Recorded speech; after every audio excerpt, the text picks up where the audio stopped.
Good evening, everyone. I am Mark, your fat friend. And I'm James, your black friend. This is the Fat and Black Connection, where we talk about anything and everything as long as it's interesting to us. Absolutely. We've been off for a couple weeks. I was not well last week, and the week before I was at the happiest place on earth, which ironically is not here with you. No offense.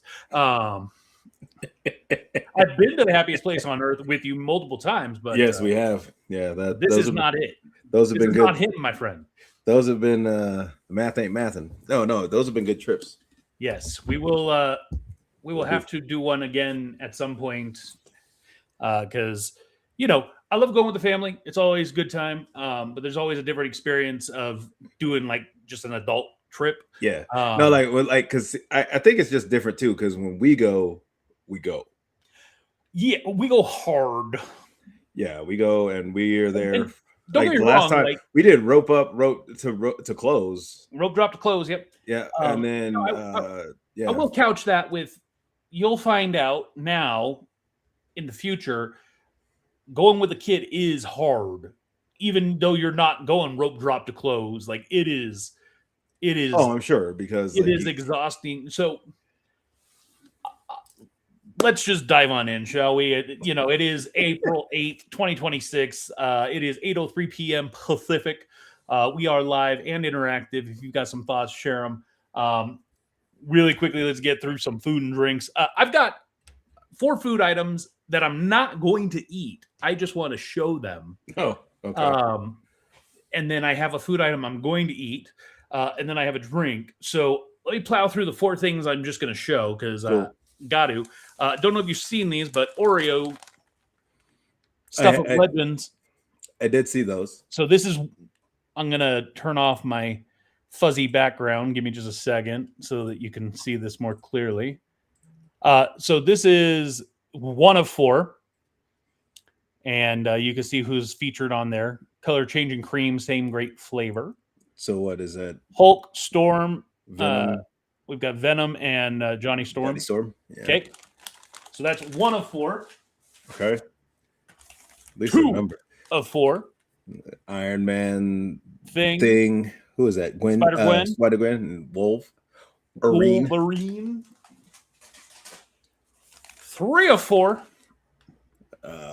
Was that Sue? Sue Storm, Cyclops, Spider-Man, and Cap. Now, what's interesting is so far we've seen 3 out of the 4 Fantastic Four. Yeah. Why are they so predominantly shown? Well, the only reason I can think is because 4 of 4 is Doom. Oh, I didn't see that one. Huh. So this one says masked decadence flavored. Hey. And the cream almost looks like a purpley blue on the inside down there. So I haven't tried any of these. Like part of me wants to, of course, try them. Because the other 3 are color changing. So the cream changes colors. I don't know if it means like each one has a different color cream. There's also 32 different designs on the cookies. Oh. So it makes me wonder, okay, are there 32 different characters on the designs? I think it probably end up being the symbols, their symbols or something. Is it their symbols? Is it the characters? Like, I have so many questions. And yes, I could just go look online. I'm sure somebody's going to post that stupid comment of, well, why don't you just look it up? Because it takes away from some of the fun. It does. Right? Like, part of the fun of it is getting to experience it.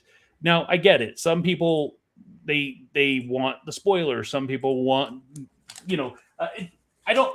You and I've talked about this before. I don't understand the people who watch other people play video games. I never understood that. If you want to watch me play video games, that's cool, I guess. Like the thing is, but like the only thing I've ever watched is like if I'm like stuck on something, I will literally just watch the portion where I'm stuck to get me through the piece that I'm stuck on. Then I stop watching once that's done because I don't want to see anything else that comes after that. This whole concept of like Twitch, right, where there are just people sitting there playing video games live and people are just sitting there watching them. Yeah. I don't. What? Why? Anyways. Yeah. Moving on. So those are the 4 things I'm not going to eat tonight. Okay. But I wanted to show them off because I have all 4, and I feel like they're going to be a collector's item. So I'm like, like. So what you need to do is that you need to go get a pack. You need to go get the other packs. You need to get packs that you can eat, and then you save those packs. Yeah, that's where I'm like, okay, do I spend the money and buy 4 more and eat those?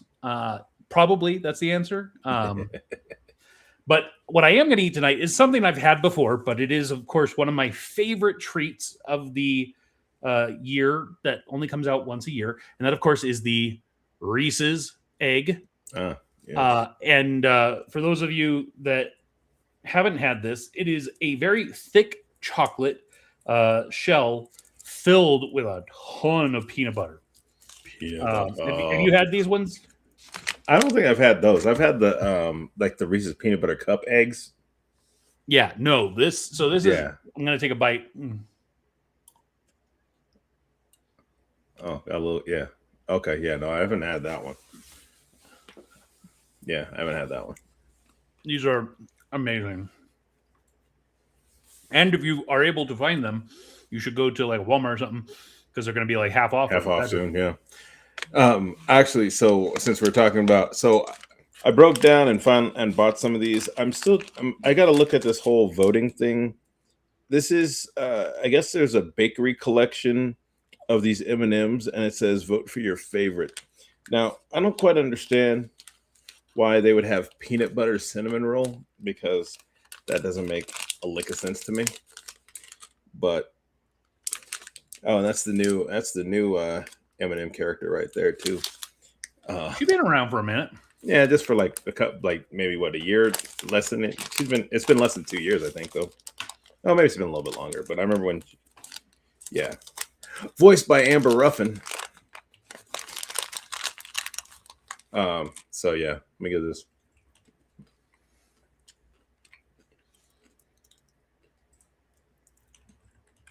Oh, interesting. It tastes like the frosting, but with peanut butter. Interesting. And the purple M&M character has been around since September 28th of 2022. Oh, feels like it's been a lot shorter. Anyway. And the purple M&M was introduced in 2002.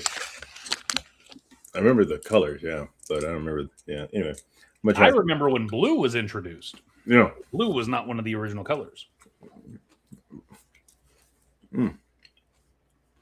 Yeah. Okay. I'm after these. Yeah. Yeah, these are actually pretty good. Yeah. When you said it, I was like, that does not sound like something I would want. But no, I'm saying like the peanut butter. Hold on, sorry, I was sneezing. Yeah, sorry. But the sneeze, the peanut butter and the like the cinnamon roll flavor frosting kind of go well together. I see. Tonight I'll be drinking some Kirkland champagne. And I will be going with what was it? Lazy Dog Beaver, in collaboration with the Belching Beaver, Rodeo Roast. This is a vanilla lavender latte golden stout. Once I read that, I was like, oh, I don't know if I'm gonna like this because but it sounds like something you would not like. Yeah, but it says saddle up for a stout that ain't afraid to break the rules. The Golden Beauty may look light in the saddle, but it rides with the bold, roasty depth of a midnight campfire. Cold brew coffee and rich dark chocolate take the reins, while smooth vanilla around the edges and a hint of lavender gives a floral flourish worthy of the winner's circle. Hold on tight. This one's a ride you won't forget. But yeah, so this is in collaboration with the Belching Beaver again. Style, golden stout, hops, Munich. Ingredients, 2-row and dextrin malts, oats, lactose, steady state coffee, Ecuadorian cacao nibs, vanilla and lavender flowers. Looks pale gold, smells lavender flowers and coffees. Feel creamy and luscious. Notes of lavender flowers, baking spice, vanilla sweetness. A roasted coffee backbone. Says it goes well with lemon tarts, blackberry scones, and pistachio brie flatbread. That actually sounds pretty good. I'd like to try that at some point in time. But yeah, I'm gonna see what it pairs like with these M&Ms. Interesting. So again, Kirkland champagne, popped it, no overflow. Good. So that last one. Well, that was the Sam's Club. Oh yeah, that one just blew up on you. And this is the one that's more like Vouv, where Sam's Club is more like a Moet and Chandon. Yeah. Oh, that is a good color.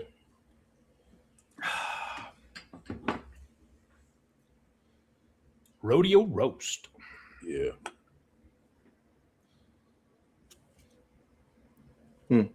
How's it smell? Kind of smell the coffee. A little bit. It's like light. I don't really smell the lavender. Okay. Let's see what it tastes like. Cheers. L'chaim.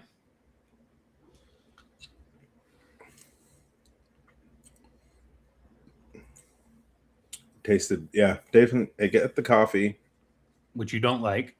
Actually, this one it's kind of light. On the coffee end. Okay. And the bacon, I can taste kind of the spices in there. I'm not really getting the vanilla or the lavender, but I mean, overall, this is not something that I would normally get due to the fact that, the coffee. I like stouts. I like the golden stouts. Guinness has a golden stout that I really enjoy.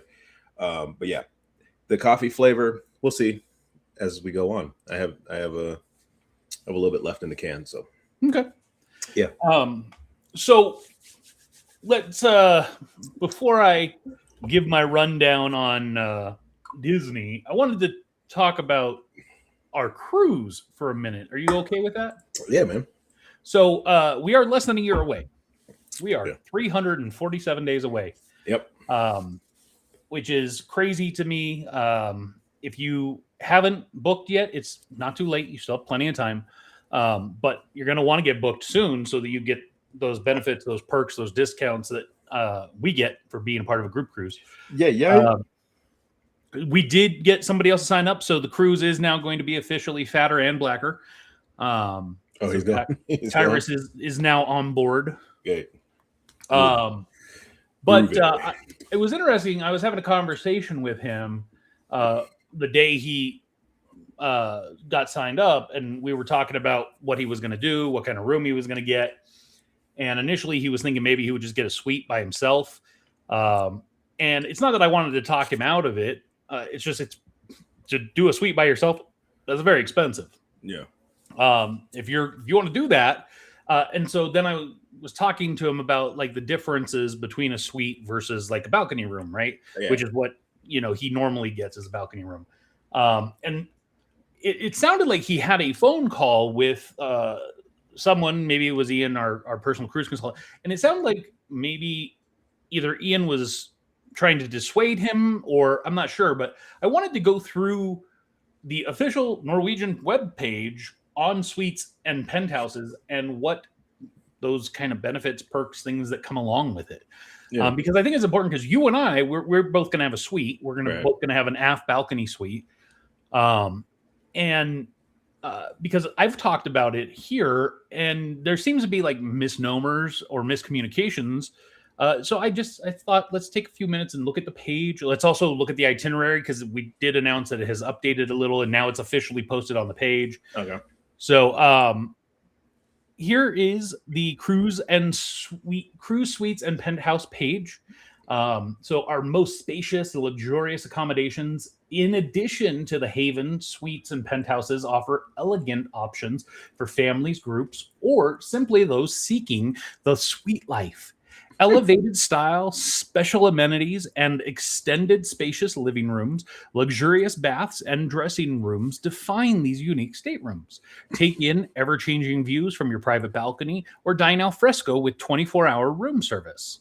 The concierge service will assist with priority reservations for restaurants and shore excursions, and look forward to perks like complimentary bubbly, a pillow menu, and nightly treats delivered to your door. And actually, it's not to your door, it's to your room. Need even more space? Book your suite with a connecting stateroom and create your own oasis. So that's kind of just the synopses, right? So then, living the suite life. Celebrate your arrival on board with a complimentary bottle of champagne or sparkling wine, and let the stress of the real world float away. Each suite has been designed with style and comfort, along with a view that changes with every port we visit. Plus, you'll be pampered with a deluxe array of complimentary amenities and personal service from a butler and concierge that helps create a cruise vacation you'll never forget. Concierge service and certified butler, dining and shore excursion arrangements, personally escorted on and off the ship, expedited dry cleaning and laundry. So we're going to look at some of that a little bit more in detail here in a moment. But again, suites are more expensive. This is a reality of you get what you pay for. And as I have told you many times, when it comes to NCL, you're going to pay a lot for a suite. You're going to pay a lot for the Haven. But man, the what comes with it, to me, the value is there. And as you know, I'm a value-driven person. Right. So, amenities and perks. Let's take a look. Space, style, service, and more. Can you read those special services? Or you want me to zoom it in? Yeah. So under these special services, we got trained and certified butler service, concierge service, assistance with dining and shore excursion arrangements, personal escort on and off the ship, at the pier and at port of call, expedited dry cleaning and laundry services. There's some asterisks on the I guess some things are not available on the Norwegian Joy specifically. Oh, okay, on the Norwegian Joy. Okay, but yeah, and then you get priority when reserving restaurants and entertainment, priority beauty salon and massage appointments, and your mobile phone can be used throughout the ship. No, they give you your room has a mobile phone that you can use throughout the ship if you want. I've never used it; it's there, but I'm just like, Oh, so it's basically a hotline to your butler if you want. Hotline. Delicious extras. So we already talked about complimentary bottle of bubbly, a deluxe coffee, tea, espresso machine. So this is going to be not your standard like pod based. It's going to be an espresso machine. Treats delivered to your stateroom nightly. Every day you're going to come in the evening and there's going to be something there that's nice. Daily specialty restaurant breakfast and lunch. So I've talked about this before, but generally on most of these ships, it's going to be in Cagney Steakhouse. You're not going to have the steakhouse menu, but you're going to have a specialty high-end menu for breakfast and lunch. It's going to be very similar, on par with the Haven restaurant. 24-hour suite room service menu, which is nice. You don't have to pay for the room service fee that usually is associated. That's waived for suites and Haven. And then, of course, a continental breakfast menu. How about the thoughtful touches? Thoughtful touches. You get 100% cotton bed linens, feathered duvet, and pillow menu. What? Pillow menu is nice, man. You get to pick what kind of pillows you want. That's awesome. You get a plush bathrobe, slippers, and oversized bath towels. Oh! Evening turn down service and complimentary in-suite movies. Yeah, so all those pay-per-view movies that are usually you got to pay for, nope, those are included. Nice. You don't get to keep the bathrobe, James. Oh, damn. Well, sorry. The slippers, I don't think they care about. You can ask, and you can ask your butler. Usually, if you want to buy the bathrobe, they'll let you buy it. Yeah. So it does say not available on Norwegian Joy, but guess what? That's not the ship we're going on, so it doesn't really matter. Don't matter. And then it kind of goes into the different suites, penthouses, and villas. But we're not going to go into that because we don't need to go into that today. We've already done it. But the important thing that I wanted to call out is one of the things that seems to always be a lot of confusion or disagreement on is that whole breakfast and lunch at a specialty dining restaurant. It's right there. It's on their page. I don't know why there's confusion. I don't know why some people say yes, you get it. Some people say no, you don't. You do, and it is a fantastic experience. You're likely going to have the same server every day for breakfast and the same server every day for lunch, and they're going to get to know you before you even ask for. Like me, every morning I want coffee, OJ, and mineral water, right? And by the second day, my server just brought it out. Third day, just brought it out, right? And they knew. Now, every day I also wanted, champagne or prosecco or whatever they had on the ship that was similar to wine, sparkling wine. And they would ask me if I wanted that every day rather than just bringing it, because then they got to do the room key, yada, yada. They can't just bring it. Right. And I will say on the last cruise, they were really great to my kid too, in that restaurant. So yeah, again, it's going to be expensive. I'm not trying to tell people go spend lots of money on a suite. I'm just trying to tell you, if you do a suite and you're willing to spend the money, it's worth it. But there are other options. And so really quickly, let's just, look at the updated itinerary and the cruise in general. So of course, this is a 5-day Bahama round trip out of Jacksonville, Sunday, March 21st through March 26th. And the picture they have now on the page is from the Key. Great Stirrup Key.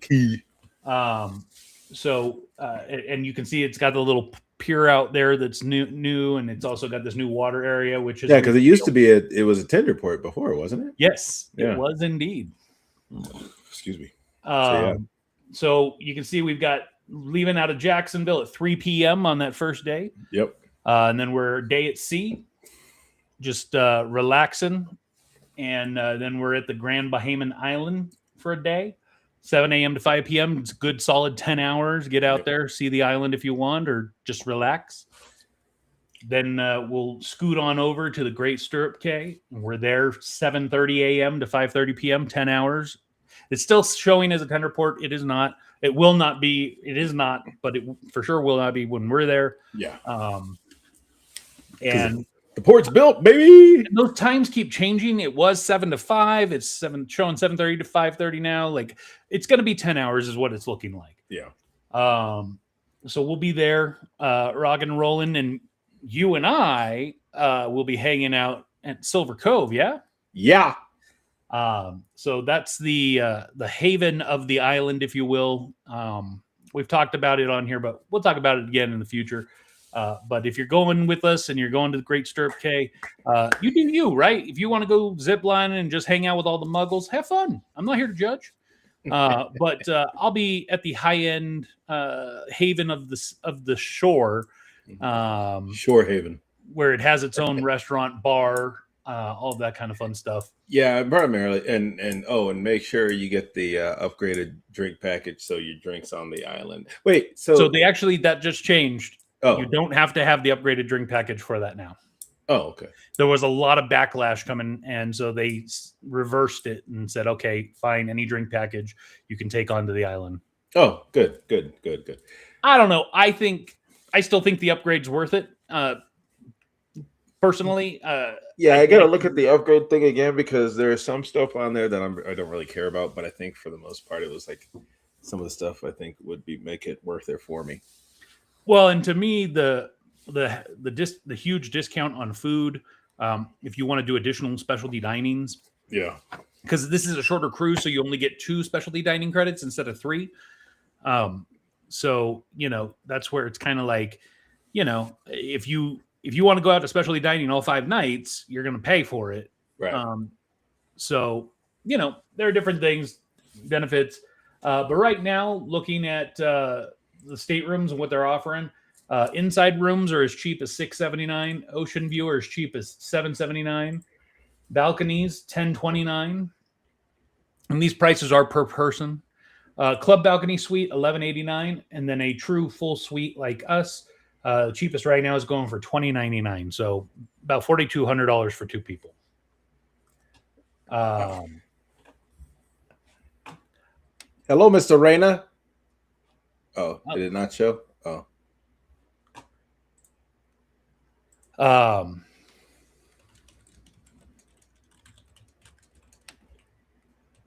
He says, I'm excited to go back to the Bahamas. I'm right with you, brother. It's been a long time. And I will be right back.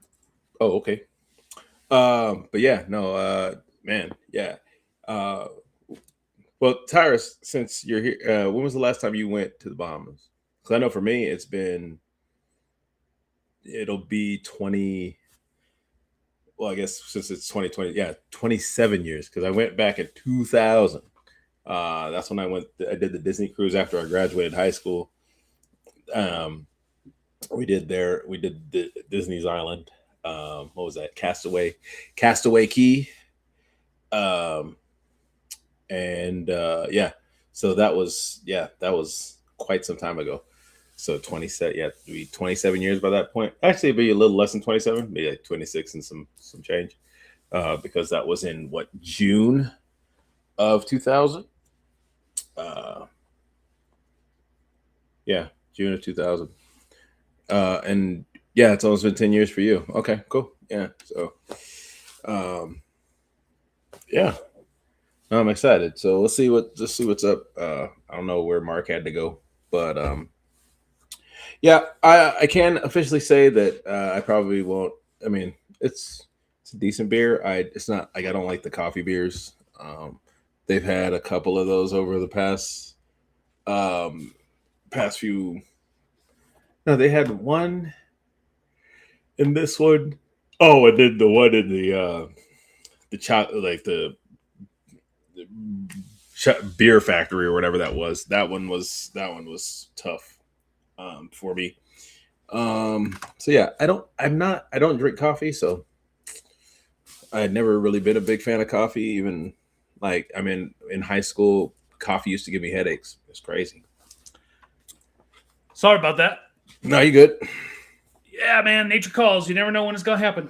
Yeah, no, it happens. But yeah, we were just talking. I said, it's been by that time it'll be close to 27 years since the last time I went to the Bahamas.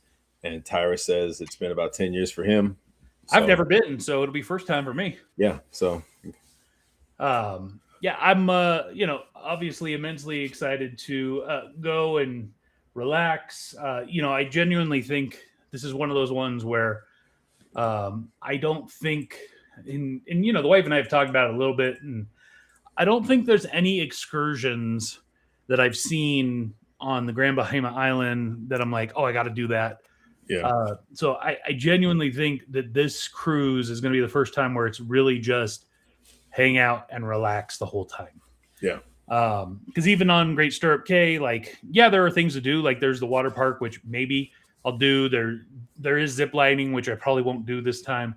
I think for the most part, I know my wife, she's planning on just staying at Silver Cove and doing nothing but lounging around and relaxing.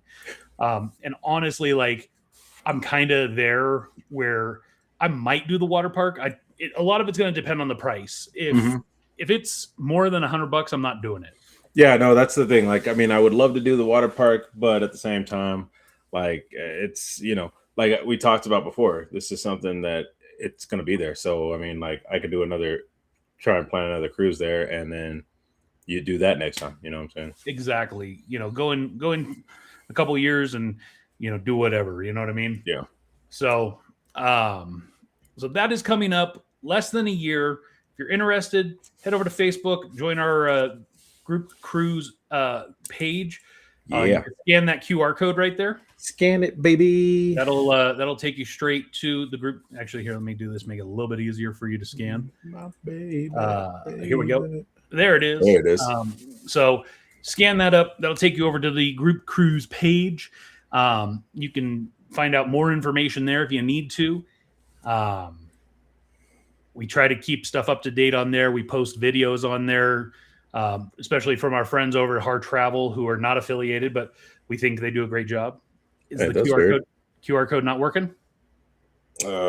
Page requested could not be displayed right now. Uh-oh. Temporarily unavailable.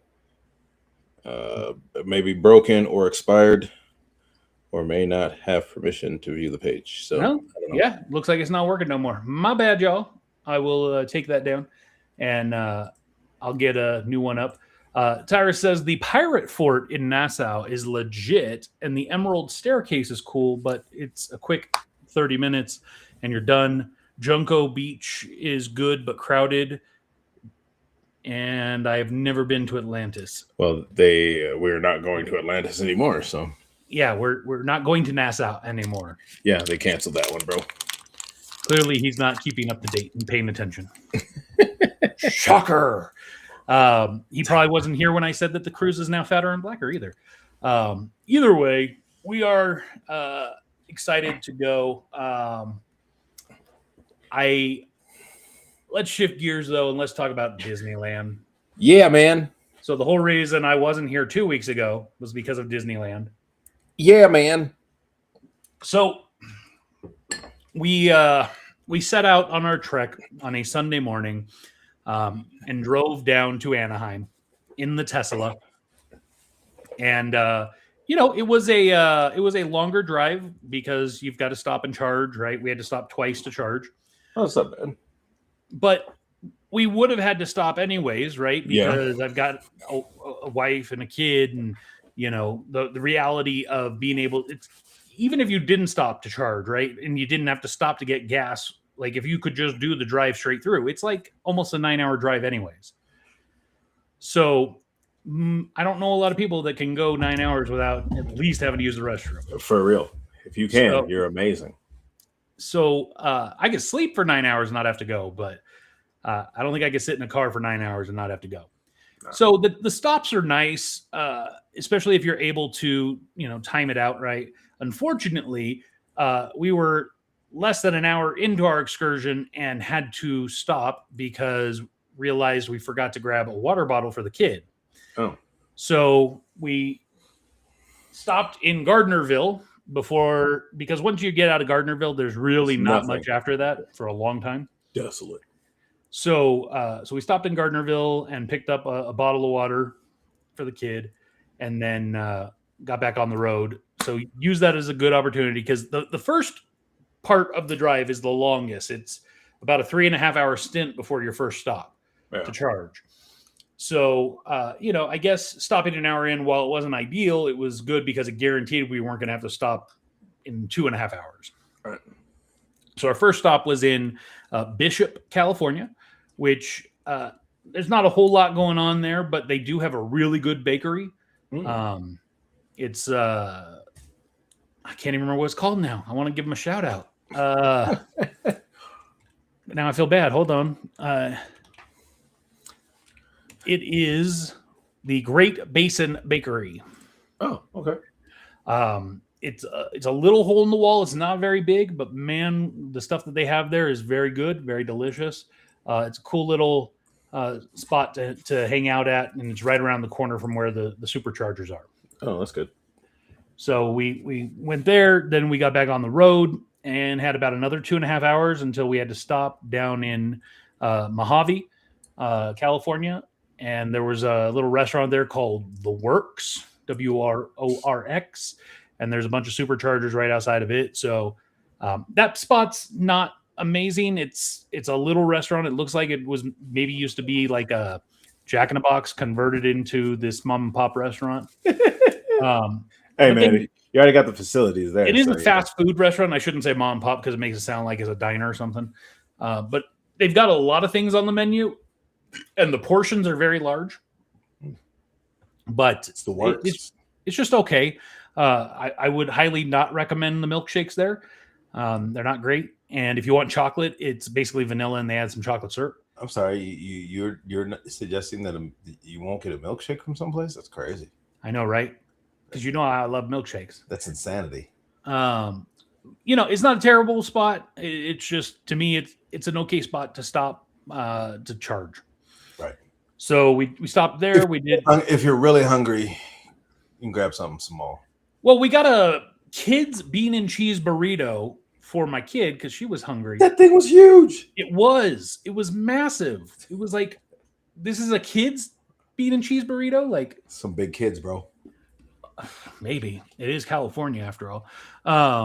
So we got back on the road and it's able to feed like 3 kids, so Yeah, we got back on the road. We headed down, got into Anaheim, and we got there. So we left the house right after 6, and we got into Anaheim right around 3:30ish in the afternoon. That's not bad. So just in time for check-in. Got up, got into the room, and we pretty much got unpacked and more or less really just called it a day because we knew we were going to the park first thing Monday morning for rope drop. So, we talked about maybe, hey, do we want to go over to downtown Disney? And I was just like, no, let's stay in the room. Let's relax. Let's get to bed early. Got the pool. And we were actually in bed before the fireworks started. Oh. So we were in bed asleep when the fireworks started, and we're staying at Tropicana and we're staying in one of the balcony rooms that's right there on the front. So of course they start going off, and I was like hazy, like I was kind of awake for it and heard them going. But my kid slept straight through it. I was amazed. Oh, woke the wife up. And so we got a really solid night's sleep. And then Monday morning, bright and early, we got ready. We headed over, got through security, waited. We were there before security opened, got through security, was at the gate waiting for that to open, got through that, went over to rope drop. And we were basically the third family. So we went to the very center of Main Street, right where the partner statue is. Mm-hmm. And that's Mickey and Walt, for those that don't know. Yeah. And we were just standing right there in the very middle for rope drop. And if we had been the first family there, we didn't know this because we were hustling but not running. If we had gotten there first, they ended up coming over and grabbing the family who was there first right before us. And they got to go do an exclusive photo session in front of the castle when there was no one there. Oh, that's kind of cool. But also, as we were walking down Main Street, heading towards where we were going to go wait, Blippi, children's television star character, Blippi was filming on Main Street Is that a Disney show? Well, I guess his stuff is on Disney now. Oh, okay. Because I was like, or Disney Junior. So there have been a couple different Blippies or different actors that have played Blippy. Yeah. I didn't know any of this before. I'm just finding this stuff out now. So as rope drop happened, we went to Peter Pan first, because if you don't rope drop Peter Pan, then you're not getting on that, or you're waiting an hour. Yeah, no, it's not worth an hour wait. But I love the ride. It is one of my childhood, one of my favorite rides. You know, it's a great dark ride, but it's just like, man, like that line. If that's the same thing we did. We think we did that the second day, right? Because we went around and did Tomorrowland first when we got there the first day. But the next time we went to rope drop, we got there and we went into Fantasyland, knocked those out, because otherwise Fantasyland, those rides are great, and for some reason everybody wants to do those, and so those lines can get extraordinarily long, extraordinarily fast. Well, and I will say on this trip, because we did Fantasyland first thing in the morning, we didn't wait longer than, I would say, about 20 minutes for any Fantasyland ride, which was nice. Oh, and that's also, I mean, it's a Monday, and wait, was there a holiday? It was spring break for some. Oh. It was Orange County spring break. Oh, okay. So it was busy. Don't get me wrong. It was not slow, but we knocked getting out there at rope. We started in Fantasyland and we just cleared that thing out. We did Peter Pan, straight to Toad, straight to Dumbo, straight to Casey Jr. Oh, okay. So you went up the right side, around the back, came back down. So after we finished Casey Jr., we noticed while we were in line for Casey Jr., I looked and I noticed that Mickey Minnie Runaway Railway had a crazy low wait time. I think it was only at like 10 minutes. Oh, so you hustled. So I was like, let's go out there and get that done. Yeah. So we rushed out to Toontown. We knocked out Mickey Minnie Runaway Railway, which the kid hadn't been on. Right. And then the last time we went, it had just opened, but the kid wouldn't go on it. She didn't want to go on it. She was scared, and it was like, but it's Mickey and Minnie. And I think, for whatever reason, she was scared, so we didn't do it last time. But she went on it this time. She loved it. That's the thing. That's the one thing. Like, I remember when I was little, like going to Disneyland, and the Haunted Mansion was an absolute no-go. The Pirates of the Caribbean was also a no-go, and I think that was it. Yeah, I think that was, and because it was like when it was like I couldn't see what was really going on ahead of me. I was like, but at that point in time too, it was also, so my parents, I was able to stay at the exit and wait for them to come around. Mm-hmm. And there was an employee who'd keep an eye on you. Right. And so they don't do that. They don't do that now. anymore. You got to do rider swap. Yeah. So now, I mean, now it's a little bit different, but hey, give it up for the late 80s Disneyland. Yeah. So we headed out to Toontown. We knocked out that ride, the Runaway Railway. Then we headed over to Chip and Dale's Gadget Go Coaster. It's been renamed. It's not Gadget's Go Coaster anymore. It's Chip and Dale's. I think it's just Gadget Coaster now. Man, because nobody knows Gadget, man. But they still have it hasn't really changed design wise or anything. Right. It's just Gadget was the mechanic on Chip and Dale's Rescue Rangers. Yeah.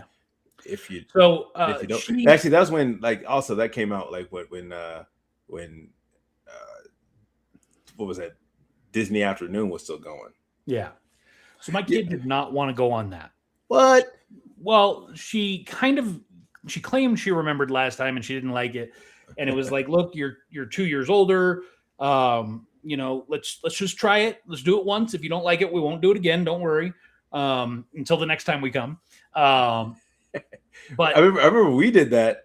I had never been on that because I had always been like, thought you were too big. I am, and You are, and I I am am. too. But we just kind of turned to the side and we had our own car, so it was cool. So then we did it, and then like they were like, nobody's here. You want to go again? Yeah, let's do it. One more, run it back. yeah. Run it Well, back. it's so fast. I mean, it's over in like 30 seconds. So it's like, so it's a short coaster, but it's a fun coaster. So yeah, it's nice. It's quick. So we did it, and she didn't love it, but she didn't hate it. So it was like, okay, if you want to do it again, let us know. We'll do it again, but we don't have to do it again. right. So then we finished that, and we headed back to Fantasyland. Oh, you didn't do Roger Rabbit? No, we never actually ended up getting back to that. Oh, okay. And that's the hard part. Or no, we didn't. We never got back out to Toontown. No, we did, because we did Mickey Minnie again on the second day. But yeah, we didn't do Roger Rabbit. Not because we didn't want to. I just think it's one of those where it's kind of like, I think it's done. I think it's not even, I don't know. I don't love it. And the kid didn't want to go on it last time, and I didn't push it this time. And it wasn't, I think it was just kind of an oversight. It wasn't even like, we're not going on that. You know what I mean? Yeah. So we came back out. We hit up It's a Small World while we were there, of course. And I forgot to mention, while we were in line for Dumbo, Blippi was filming over there, and my kid got to wave and say hi, and so that was fun, a little experience for her. So then we went back into Fantasyland, and we knocked out a few more rides in that area before we ate, and we headed to Hey, by the way, when's this episode airing so I can watch it? I wish I would have asked. I do want to find out when it does air, because I do want to watch it, just to be like, hey, I saw that being filmed. You know what I mean? Yeah. And honestly, like that, I very vividly remember the morning, but then kind of the rest of the day is a bit of a blur. I do know that we hit up Pirates of the Caribbean, and we did the Treehouse. We ate at the Blue Bayou. Is it back to Swiss Family, or is it is it Tarzan still, or Swiss Family Robinson? It is Swiss Family. Okay, they switched it back. Yeah, I remember. Yeah. So we hit up that area a little bit because we were going to be having a late lunch at Blue Bayou. Oh. So we ate at Blue Bayou and sat on the waterfront, which was nice. I had Monte Cristo. You say what's up to my grandpa? Yeah, he was rocking on his chair. Yeah, cool. You know how we do. Just chilling all day. Did you go to that other spot that we went to? The other spot with them fries? No, we did not eat there. Ooh, man. Yeah. So we ultimately went back to the room, got a nap in, came back for the evening, and hit up a few rides. The evenings are rough these days. Like, I'm almost to the point where I would rather just go hard from rope drop till about 5 or 6 p.m. and then just call it a day. With the kid, not like if I was going as an adult, because if I'm going as an adult, then whatever, let's go. But with the kid, it's kind of like, let's just go hard, from rope drop to 6, because 6 is when everything starts to go sideways with the parades and the nighttime festivities, and it's hard to get around the park. So what does Fantasmic back?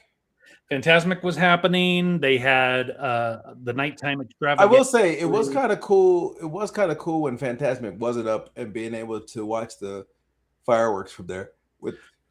Even when Fantasmic was down, there was still a water show that was happening where they just like projected some stuff onto water streams, but it wasn't like the full-on Fantasmic show. No, I'm talking about like, because remember when we went, they had the whole thing where they were like, oh, if you want to see the fireworks, you can go here and you get the whole experience, but you're not with all the people.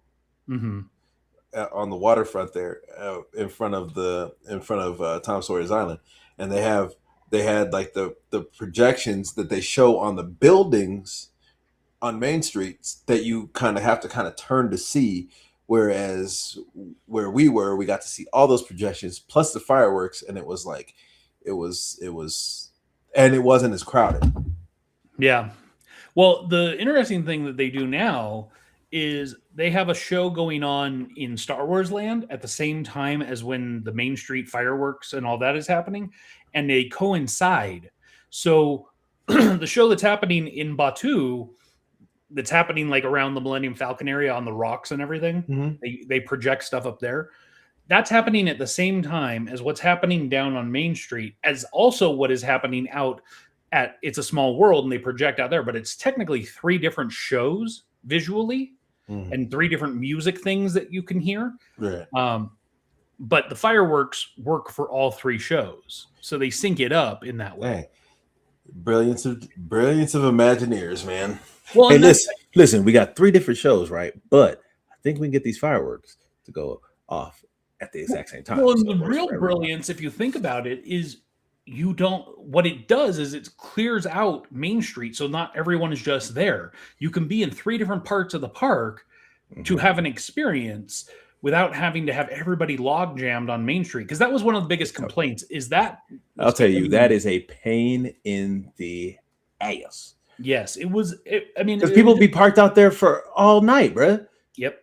Like they get there, like, and people will swap out, or whatever. But like, it's like, you'll see a family set up at like 4, and fireworks. I think we saw families lining up on Main Street as early as around 4 because there was like a late afternoon, it was a cavalcade parade, like kind of a just brief, maybe 2 floats with characters on it dancing and crap. Yeah, and that would go down the parade route, and I think that was at like 5 o'clock. And so people would just post up there at like 4, and then they'd stay through. Yeah, and so like if you got a big enough family, it kind of works. So because then some people just want to chill, and so it's like, all right, cool, you guys chill. We're gonna go hit these rides, and we'll be back. And then they come back, and then like somebody might want to go to do something else, and they go do that, and then come back. So you kind of got your home base, which is kind of cool if you have people that are literally they don't. Yeah, if you're good with paying a park admission fee to just sit on the street and hang out, I mean, and that might just be because they want to do that. That's just what they want to do for that one day, and they want to make sure that they all experience it together. Fine, dandy, cool.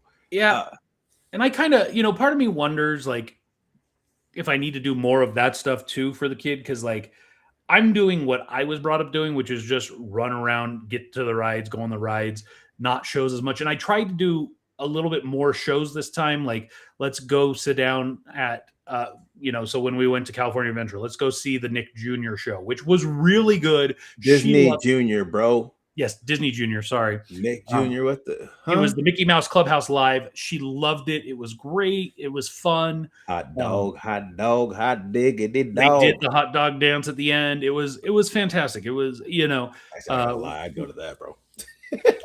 I would again too, because it's the nice, relaxing. It's air conditioned. It's, I could see doing it again. I mean, obviously, I don't think you should be going in there unless you got a kid. Frankly, right? That'd be weird if you that's a little creepy if you don't. If it was just the 2 of us going, we're not going to that show. Yeah, that ain't right. That ain't not 2 right. grown men. But if like you were to bring your daughter, cool. Or I'm able to bring my son later on, then yeah, for sure.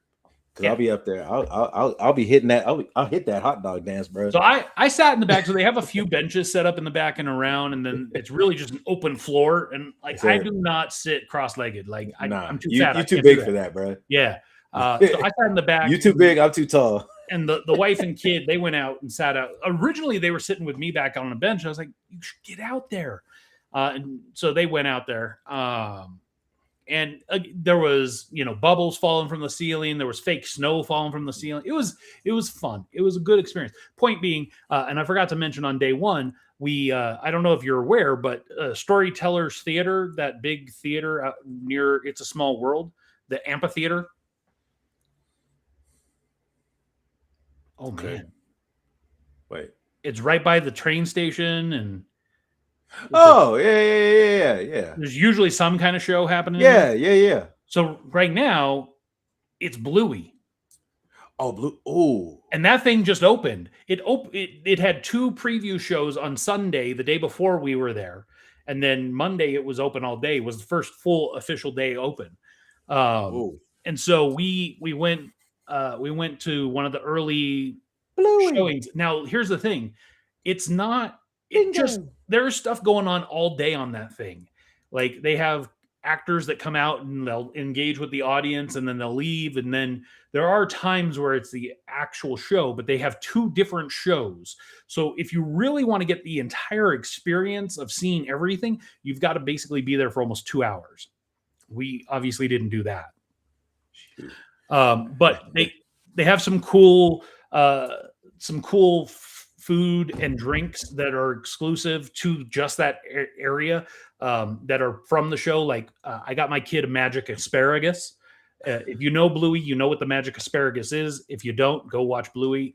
It is great for adults. It's not just for kids. I personally love it. The show's hilarious. It's I get the feels, man. I don't know if you've seen some Bruh, of those episodes. there was the one when they went on vacation. Oh, and they went camping. And is that the one I made you watch? I was like, you got to watch this one. I think it might have been that one. Because then there's the other kid that doesn't speak English, and they're still able to play and engage. Yeah, man. And then the kid doesn't come back one day. Good. But then they come like 10 years later, and hello, Bluey. Oh man, that get you right now. I'm like I'm rocking it over here. It's in the feels, man. No, I mean like, and some of the stuff like like I saw one the other day. We were at a doctor's appointment, and so like they had it on the TV, and it was Bluey and her dad, and then some other dog and her dad, and they were playing like they had a whole chef set up, and they were like cooking for him and giving them food, and then the next time they go, they brought Bingo, and like the dad wasn't able to really enjoy himself hanging out with this other dad. He had to take care of Bingo, and Bluey and this other kid were playing. And then so the next time, like when Bluey wakes up and her dad's like, "Hey, is Bingo up?" And she's like, "No, she's still asleep." And he goes, "All right, let's go." They dipped out so he could hang out with this other dad, to have the, because you need those moments. I'm telling you, man, like, especially now that you got a kid, like you watch those episodes again and they're going to hit differently in a year or two. Oh, yeah. No, I mean, like, yeah, I feel it. But needless to say, there is a Bluey show that's going on, and it was entertaining. Like my kid thinks she's outgrown Bluey. I don't think she has. It's not cool at school anymore, right? Oh. Like now it's all about K-pop Demon Hunters, and it's all about Paw Patrol. But it's like, I think actually Paw Patrol got a new movie coming out. Another one? Yeah. They already got like 3? Yeah, but this one's they fall on some island that's been kind of lost in time, and so there's dinosaurs on this island. Great. Dino Patrol. Paw Patrol, it's like Paw Patrol, the Dino movie or something like that. It's whatever. I saw a trailer for it when I went to go see Mario. I have not seen a single episode of Paw Patrol. I did watch so they have like a spin-off show of that with one of the bulldog. His name is Rubble. And so it's like Rubble's construction crew or something like that. And so there's another group of dogs, and it's all has to do with like they're like building stuff and making, having to make like one of them, they had to get across a river or something like that. So they had to like kind of build a bridge and stuff like that. So that one's all about building. Interesting. Yeah. But yeah, I would definitely suggest if you've got a kid and you've watched Bluey, go see the Bluey show. It is worth it. It is a commitment. Like, they don't say, "Hey, the show's starting in 5 minutes," right? Like it's an ongoing thing. It's really interesting. Yeah, it's weird. Like we showed up and there was some dude on stage strumming a guitar, and there was another dude that was playing one of the drum boxes, and they were just, hanging out, talking, singing songs. And then all of a sudden out came Bluey and Bingo, and they're like engaging with them, and then more musicians just started strolling out on stage, and then they did the full-on Bluey theme song. just people Who the heck is that? Where the hell they come from? Yeah, like when you go to see Great Moments with Mr. Lincoln, right? Like they open the doors, they let you into the theater, they tell you the show's about to begin, and then the curtain opens and the show starts. Not here. That's not how this went. This is like, hey, these guys are just out. Oh, no, actually, they are actually paid to be here. They just came in, they had a guitar and a drum box, and they were like, hey, can we play? And they were like, cool, go ahead and go into the theater. And they were like, all right, cool, we'll be in here. And then I will say they've set up the whole area, the whole amphitheater area with like photo opportunities. Like there's a spot where you can go take a picture next to the Bluey car, and on top of the Bluey car, it's filled with a bunch of balloons for Keepy Uppy, which is a famous game, of course, in Bluey. Yeah, you of course, Keepy Uppy, man. And so the whole space is meant to feel like you're at Bluey's school. That's what. Okay. That's cool. So it's really cool. The only actually, I don't even think I've ever seen this school. I've only seen the house. The school's in multiple episodes, but ultimately, like the only puppets are Bluey and Bingo. You'll see some of the other characters on screen on the stage. They show up. Mom, Dad. There's a giant tablet that rolls out at one point, and they have a video call with Muffin, who's their cousin. I did see an episode that had like the whole family there. And that was actually kind of entertaining to see all these dogs running around this house. I was like, goodness gracious, that is a litter. That's a good sized family for sure. It was a really fun experience. I think it's worth investing the time, especially if you've got a kid or you've watched Bluey and you have enjoyed it. It is a bit of a time commitment though. But try out some of the food. They've got other items. They've got drinks. Everything you can think of that's like really stood out in your memory of watching Bluey, like Chattermax, Unicourse, like they're all there. Nice. That's cool that they kind of just built it in. They built a whole thing around it. That's kind of good. So that was day one. Day two was California Adventure. We rope dropped Cars Ride, of course, because you got to. Well, and honestly, like, did she like it this time? Yes, I would say she enjoyed it more because we ended up rope dropping it on the fourth day because she wanted to go on it again. Okay, because I remember she was like, nah, she wasn't having it after. Hold on, Jenny might correct me if she's watching. Now I'm like trying to remember what we rope drop on the fourth day. We didn't rope drop the fourth day. That's right. Okay, never mind. I'll come back. Because I know that like when we went, she was not having it. Yeah, I have a picture I'll show you from the ride, and she doesn't have quite the look of terror on her face as she did the last go round. But we asked her, we were like, did you like it this time? And she was like, I liked it, but I also didn't like it. It was basically her description. Yeah. And I get it. Like that. Hey, look, the first part is cool. The first part is real easy. So I'm a spoiler, and I'm gonna tell you on day 3 when we went back to Disneyland, she went on Space Mountain. Ooh. So and she liked it. Ooh. So I'm just saying, like, I think she's starting to understand. She's starting to get it. Well, it's not that. It's more of I think I'm more comfortable with it. There are people who don't like those rides, period. Yeah. And I think there are those that grow into them, and there are those people who are like, from the beginning, they love them. I think she is going to be a person that grows into them. Yeah. Which is good. Yeah. Because there is no ride at either of those two parks that I will not go on. There are those that I love more than the others, but I will go on every single ride because I find some enjoyment in all of them. Right. Like, I'm trying to genuinely think of any ride or attraction, I guess, that I don't find enjoyment of. And, the one that I can say I pass a ton and don't do is, like Swiss Family Robinson Treehouse. Like, this time when we went into it was the first time I've gone into the treehouse probably in the last 5 visits. Interesting. Because normally I go and normally I at least go up in there one time, but the last time we went, it was still they were still renovating it again. Yeah, it's just one of those where it's like I did enjoy if I have if I I have a did minute, enjoy the Tarzan treehouse. That was kind of cool because it was like, the yeah, music and stuff from it's the same Tarzan thing was like dope. Tom Sawyer's Island. If I I don't have think time, what? I'll get over it. I have never actually been out there. Okay, so I'm telling you right now, the next time we go, we are going out there then. That's Because fine. I mean, like, because I I've didn't done know that. If I had known that, I would have made you because again, it's not like there's something amazing out there, but it is something you just have to experience. right. Because I mean, I've done the like I did the canoe thing around. I've done the canoe thing around. I've done Mhm. the little raft thing. The the raft. I thought there was not the raft.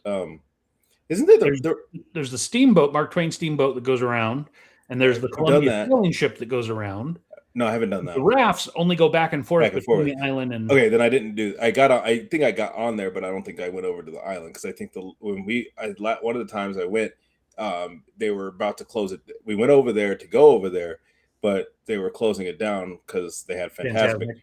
Yeah. So they were like, "Oh, we're not going over the rest of the night." All right, cool. I mean, like I've done the canoe thing. That was fun. I've done the riverboat. That was fun. I haven't done the Columbia. That sounds like it might be fun. I've never done the canoes. I have done everything else. I've gone to Tom Sawyer's Island. I've gone, so therefore, of course, on the rafts. I've done Mark Twain. I've done Columbia. I've never done the canoes because my biggest fear is if I go and do the canoes and somebody's not on there pulling their weight, I'm gonna get pissed. Well, I mean, like I think with that, everybody, because I remember I did that with my dad when I was a little bit younger, and we did that. And there was another boat that came up alongside of us, and we got in a little little water war with them. That was fun. Yeah, because I could absolutely see, in a couple of years when my kid's a little bit older doing the canoes, but I'm just like, okay, I'm gonna need you to be there, and like I'm gonna need it to be like a big trip, like with a bunch of our folks, because otherwise, like I'm gonna get pissed if I'm on there with a bunch of families that aren't pulling their weight. I'm gonna light them up. Hey! Like I'm liable to push somebody in the water because, well, and I was a Sea Scout, so like we used to do those kind of things. So I'm like, I know that I can only go as fast as like everyone's pulling their weight. Yeah, I mean, we got around. I mean, we got around pretty quick too, because like everybody was like, everybody was doing it, so, But I will say, like, so we did. So back to California Adventure. So we rope dropped Cars, and we went. So we knocked out Cars Land. We went Radiator Springs Racers first, then we went over to Luigi's Rollickin' Roadsters. And of course that broke down while we were in the line. It was only down for maybe 5 to 8 minutes, but still it was like, come on, like this is not a good start to the day. Yeah. And so we got on it, and then we went down and did Mater. And honestly couldn't tell you what we did after that. I think we might have gone to Pim's Test Kitchen because I wanted them, the kid and the wife, to check it out because they had never been. We went for breakfast. So Good stuff. So I got the French toast, and the kid got the eggs and bacon, with and the tiny fork. The wife got the Mexican platter, like it was the verde. Yeah, I don't know. But of course, I made sure we got a Choco Smash bar. Of course. So we enjoyed that. Fun size, but not fun size. Giant fun size, yes. And for the most part, we left earlier that day because we knew we had to be back in the evening for our dinner reservation, which was at this was my first time eating at Lamplight Lounge, which used to be Ariel's Grotto. Oh, we've eaten there, if you recall. Yeah. For the whatchamacallit, passes. Yes, yeah. Back when you had to like eat at a restaurant to get good seating at World Color. Yeah. And we had a bad experience at Ariel's Grotto. But it's now Lamplight Lounge. And so it was nice. we sat right on the water facing the Incredicoaster. So the entire time we're like watching all of the, 3, 2, 1. Of course, it was loud, so that wasn't great, but it was okay. I had a burger, was really good, really well prepared. The service was good. Had a good experience at that restaurant. I'll definitely give it a go again. The big highlight of that day is we did World of Color to end the day, and for you, is that your fire alarm? No, that is Smoke. The fridge. Oh, I'm like, is your house about to burn down? So for you need to, because you're not going to DCA probably in the next couple of years, realistically. Yeah. You need to look it up because you're not going to get to see this probably. So the pre-show for World of Color is the Muppets. And it's on the World of Color, like they spray water and it's this whole, there's music to it and everything. And it's kind of here's what legal has told us you have to convey to the audience before the show can start. And I thought it was hilarious. And I'm not as big of a Muppets fan as you. And the whole time I'm like, man, I wish James was here because I know how much you would have loved it. But for World of Color, we were right on the waterfront. There was no one in front of us. We were right there. We were in the splash zone. Yeah, I was about to say. But it was, I will say I get more feels from World of Color than I do any other show. The 3 times I've watched World of Color, like every time it's just so well done. And I mean, it was fantastic. And there's no, there's no fireworks, there's no actors, right? It's just the one time I do want to go, and I would love to see World of Color during the holidays because I heard that one was really good. This version or this edition of World of Color included Eye to Eye from Goofy Movie. Nice. That almost alone. Nice. Like it had so many deep cuts that it's like, oh man, like, whoever came up with this one is a true like hardcore Disney fan. Like, yeah. But I will say the weird thing about Disney's California Adventure this go around, I don't know what was going on. I do know that there was the food festival. Did we just shut it down? No. Am I still here? Yeah, you're still here. Is that on me?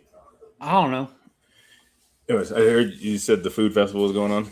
Yeah, which I understand, but usually when the food festival is going on, the rides don't have ridiculous waits. This time the food festival was going on, which made it very extremely crazy busy, and the lines had extreme waits. Oh wow, that hurts. Like I don't usually see Soarin' at like a 2-hour wait. Wow. Right? I'm Guardians of the Galaxy. We weren't going to go on it because, with the kid regardless. But even if I wanted to go on it, the wait was never less than 90 minutes. Yeah. And I'm not waiting 90. I will not wait more than an hour for any ride, period. Right. And the only ride that I can envision waiting an hour for would be like Rise of the Resistance. Absolutely. And that's maybe. Yeah. So all of this to say, California Adventure, our first day, was kind of like, we got on a bunch of stuff, but we didn't get on a bunch of stuff. We got on, a few things. We knocked out some of the shows like the Mickey Mouse Clubhouse Live stage show, Mickey Philhar Magic, which was happening in that theater. Yeah. Do they have they have anything going on in the Hyperion? No. It's such a wasted space. And now It's been a good amount of time since they've had something in there then. Well, and that whole area is about to come down because they're putting in Avatar. Well, spoiler or potential, the rumor mill going around is that they're talking about not turning it into Pandora. They're talking about maybe going back and let's do Zootopia. because the only Zootopia currently is in Asia. I think it's Hong Kong, might be Tokyo, but it's one of those two parks. So there is no Zootopia in the Americas, but there is an Avatar or Pandora in Florida. Yeah. Yeah. So if people really want it, they can go there. Interesting. So one of the main reasons is the ride that they were going to put in the Avatar land is a water-based ride. I don't know if it was going to be exactly like the one in Florida, but the problem is if they do it, they have to install a water treatment plant. And the Coco ride that they're building on the other side of the park currently, and we could see the construction going on while we were there. That one is a water-based ride. That one's kind of like it's a small world. Is it going to be in Pixar Pier? Yeah, it's over behind the Incredicoaster. So, you know where the Pixar Hotel is? Yeah. So you know that street right there that runs down along that side of the property? Not really, but... All right, hold on. Let's just pull... Give me a moment. You vamp for a second while I pull this up.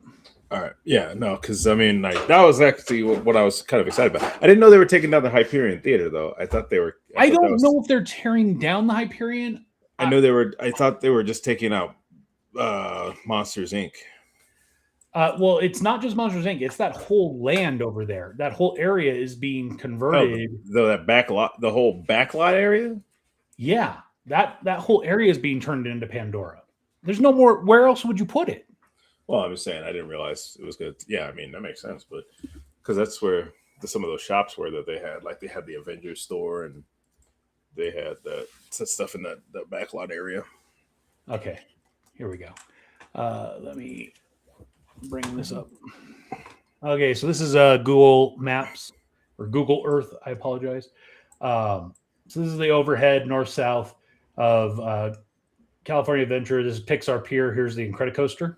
See where my mouse is? Yep. So what you can't see is basically this whole area from pretty much here all the way down to this corner is all been dug out in construction. So this is not an up-to-date photo. So this used to be on property, the largest hidden Mickey. Oh, okay. Yeah, I see that. It's gone now, because this whole part of it has been stripped out. So they've dug up this whole area over here, and the ride entrance is going to be somewhere in this area for Coco. Okay. But it's basically going to be a water-based ride, and I guess you all through the underworld. Through hell? Oh, the underworld, yes. What do they call it? Truth be told, I've never seen Coco. Huh? Yeah. Oh man, Coco's a good one, man. I've heard that. I've never gotten to it, and now I know I'm going to have to, because Coco's a good one. It took me a minute to get onto that one, but yeah, Coco. Actually, you know what? I'm not gonna lie to you. So the first Pixar movie that I've seen in a long time, I went to go see Hopper, and how was that? It was good. It's very eco. It's not overly eco, but it's like this girl really cares about this place because it's a place that her grandmother would take her, and it was like a place, so it was very special to her. Okay, because see, I heard it was like basically a kid's version of Avatar. I mean, I could kind of understand that. Okay, so that's not off base then. No, it's not. I could see it. I could see it, because I mean, it is your mind is going into, it's going into like this beaver that's like more, it's robotic or whatever. It has all the functions of a beaver, but it's like robotic, and you can communicate with, she can hear all the Mabel is her name. She can hear all the animals, and she can converse with the animals, and so she becomes like the the head beaver, I guess. I don't know I can't remember but she kind of becomes his, right hand man, if you will. And so, and then, so some stuff happens. And so it's just basically, I could kind of understand where they say it's Avatar for kids. Okay. But there's more than that. And talking about that, so here is, this is where Monsters Inc. currently is, which is scheduled to go down in the near future. Right. But when you think about, this is the square footage that they have to work with for Avatar, right? And you're not going to push back this way too much because then you're getting into so Avengers Campus. So from what I have heard, the area in which they're talking about working for Pandora is pretty much going to strip out everything here. So Mickey's PhilharMagic is going to go. The uh, artist workshop or whatever that's in this area is going to go. Like all of this is turning into Pandora. Interesting. So, or now potentially what we're hearing is Zootopia, which that I don't think they would have to do as much work to. It's more just the facade work at that point. Yeah. You could use a lot of these same buildings for other things. Like you got, I mean, if you got the track and everything, you can turn that into something that involves with the Zootopia too. Yeah. You could turn the Mike and the Monsters Inc. right, and here's the thing that they're doing. The impression that I get is that they are trying to make it so that there are experiences on the West Coast that you don't get on the East Coast, so that it allows you to go to both. Right. Right Which now that makes sense. You've got Batu on both coasts, right? So, but I heard the one over at Disney World is a little bit more immersive. I don't know. I haven't been. But you do have Toy Story Land over there that has more Toy Story based rides. But still, here's the weird one when you really think about like Toy Story specifically, is that at both West Coast and East Coast in California, at both parks, you have Toy Story rides, right? You've got Buzz Lightyear Astro Blasters over in Tomorrowland. And then you've got the Midway Mania and Jesse's Critter Carousel over in DCA. Right. On the East Coast, you have Toy Story Land, which has 3 or 4 rides. Slinky. It's the Slinky coaster, and Midway Mania is basically there. There's a Saucer, the Alien ride. There's I think there's 3 or 4 in that land. But then now opening here in the next, if it hasn't already, it's opening soon, is basically a model of Buzz Lightyear Astro Blasters. I forget what they're calling it on the East Coast, but that's going to be in Tomorrowland at Magic Kingdom. Interesting. So it's weird because you would think you would want to just centralize all your Toy Story stuff in one place and then use that property. Wait, was it? Oh no, that's they changed that. They changed that to meet Stitch or whatever. That's the ride they stripped out, is the Stitch one. That used to be the Alien Encounter. Yeah. And then they changed it to Stitch Encounter. Yeah. That's the one they ripped out and is now turned into Buzz Lightyear. Oh, I mean, no. I got to do the original Alien Encounter. That was actually kind of scary. I'm not gonna lie to you. But Stitch one would have been a lot of fun to see. So I never did the original because I didn't go until 2011, and at that point it had already changed to the Stitch one. But the reason the original they had to strip it out and change it is because people literally were having heart attacks because it was so scary and so immersive. It was very it was something else. That's what I've heard. I'd love. I mean, obviously at this point it doesn't matter, but I wish I would have had the chance to do it because. Then the flip side of it is I'm glad I never got to do it because I don't like horror films and stuff like that. You know what I mean? No, I mean, I don't either. But I mean, it was definitely an experience. Like I've heard they turned down Mission to Mars. They turned that one down because people were like passing out and stuff from the G's that you were experiencing on that one. Oh yeah. You're talking about it at Epcot? Yeah. Yeah. That one they've had to tone down. So, but yeah, that it was a lot. Don't get me wrong. It was scary, but it was actually it was like the storyline that they had going into it was great fun. The whole experience, although kind of scary, was great fun. So all this to say, I will say, I'm not going to go play by play for the rest, but I will say day 3 was back at Disneyland. We rope dropped. We did Peter Pan again just because the kid wanted to do it again. And it was like, if we're going to do it, we got to do it first thing in the morning. Right. And then, we ultimately ended up doing pretty much everything we wanted to at Disneyland. Did she do Rise of the Resistance? We did. So we did Rise of the Resistance. I kept looking at the times and I was like, I'm not waiting that long. I would rather spend the $84 for the 3 of us to just fast pass it, or whatever it's called now. And we did. So we spent the money, and I will say, I hate that you can do that, but it was so worth it. Like, we went straight to, basically straight to getting in the room where you nice. were raised there. So the downside is you bypass the whole queue, but the positive is it's not. I mean, like, you're basically paying to walk on. That queue is not even. I mean, the queue is cool, but I enjoy the queue once you're in the rock formation. Yeah. When you're outside, just weaving back and forth. But yeah, but no, the rock formation is cool, but if you can just right there. So again, not cheap. It was like, I want to say it was $84 for the 3 of us.